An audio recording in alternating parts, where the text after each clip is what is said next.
ஈர்த்து என்னை ஆட்கொண்ட. நானாக உன்னிடத்திலே வந்து சேரவில்லை, அப்படி சேர்ந்து விடவும் முடியாது, எனக்கு அந்த தகுதியும் கிடையாது.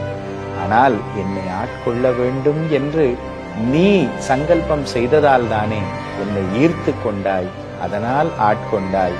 அப்படிப்பட்ட பெருமானே என்று நாம் உள்ளன்போடு நினைக்கும் பொழுதுதான் திருவாசகம் நம்மையும் உருக்கும், நம்முடைய கண்களிலும் ஆனந்த கண்ணீர் சொரியும்.